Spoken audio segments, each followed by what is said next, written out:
ನಮಸ್ಕಾರ ಸ್ನೇಹಿತರೆ, ಎಲ್ಲರಿಗೂ ಸ್ವಾಗತ. ಇವತ್ತು ನಾವು ಅಮೆಜಾನ್ ಪ್ರೈಮ್ನಲ್ಲಿ ರಿಲೀಸ್ ಆಗಿರೋ ದಂಡೋರಾ ಅನ್ನೋ ತೆಲುಗು ಸಿನಿಮಾದ ಬಗ್ಗೆ ಮಾತಾಡೋಣ. ಇದರಲ್ಲಿ ಶಿವಾಜಿಯವರು ಮುಖ್ಯ ಪಾತ್ರದಲ್ಲಿ ನಟಿಸಿದ್ದಾರೆ. ಈ ಸಿನಿಮಾ ಹೇಗಿದೆ, ಯಾರೆಲ್ಲ ನೋಡ್ಬೋದು ಅನ್ನೋದನ್ನ ಈ ವಿಡಿಯೋದಲ್ಲಿ ಸರಳವಾಗಿ ತಿಳಿದುಕೊಳ್ಳೋಣ.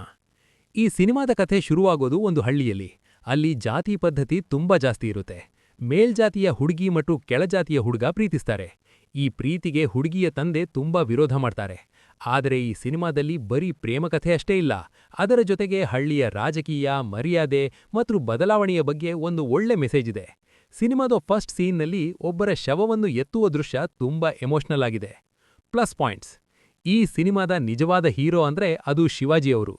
ಒಬ್ಬ ಕಟ್ಟುನಿಟ್ಟಾದ ತಂದೆಯಾಗಿ, ಮರ್ಯಾದೆಗಾಗಿ ಏನು ಬೇಕಾದರೂ ಮಾಡುವ ವ್ಯಕ್ತಿಯಾಗಿ ಅವರು ಅದ್ಭುತವಾಗಿ ನಟಿಸಿದ್ದಾರೆ. ಸಿನಿಮಾದ ಮೊದಲ ಭಾಗ ಸ್ವಲ್ಪ ನಿಧಾನ ಅನ್ಸಿದ್ರೂ ಕ್ಲೈಮ್ಯಾಕ್ಸ್ ಹತ್ರ ಬರುವಾಗ ಕಥೆ ತುಂಬಾ ಇಂಟ್ರೆಸ್ಟಿಂಗ್ ಆಗುತ್ತೆ. ಅದರಲ್ಲೂ ಬಿಂದು ಮಾಧವಿಯವರ ಎಂಟ್ರಿ ನಂತರ ಕಥೆಯಲ್ಲಿ ಹೊಸ ತಿರುವು ಸಿಗುತ್ತೆ.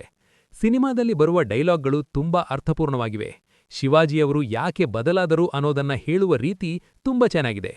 ಈ ಸಿನಿಮಾವನ್ನು ಶೂಟ್ ಮಾಡಿರೋ ರೀತಿ ತುಂಬಾ ನ್ಯಾಚುರಲ್ ಆಗಿದೆ. ನಾವು ನಿಜವಾಗಿಯೂ ಒಂದು ಹಳ್ಳಿಯಲ್ಲೇ ಇದ್ದೀವಿ ಅನ್ನೋ ಫೀಲ್ ಕೊಡುತ್ತೆ. ಮೈನಸ್ ಪಾಯಿಂಟ್ಸ್: ಈ ಸಿನಿಮಾ ತುಂಬಾ ಸ್ಲೋ ಆಗಿ ಸಾಗುತ್ತೆ. ನೀವು ಫಾಸ್ಟ್ ಆಗಿರೋ ಆಕ್ಷನ್ ಸಿನಿಮಾಗಳನ್ನು ಇಷ್ಟಪಡುವವರಾದ್ರೆ ನಿಮಗೆ ಸ್ವಲ್ಪ ಬೇಸರ ಆಗ್ಬೋದು.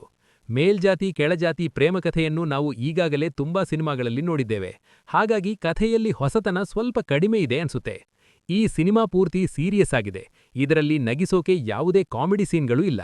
ಸಿನಿಮಾ ಒಂದು ಸಲ ನೋಡೋದಿಕ್ಕೆ ಖಂಡಿತ ಯೋಗ್ಯವಾಗಿದೆ. ಇದರಲ್ಲಿ ಜಾಸ್ತಿ ಫೈಟ್ ಅಥವಾ ಡ್ಯಾನ್ಸ್ ಇಲ್ಲದಿದ್ರೂ ಒಂದು ಒಳ್ಳೆ ಜೀವನ ಪಾಠ ಇದೆ.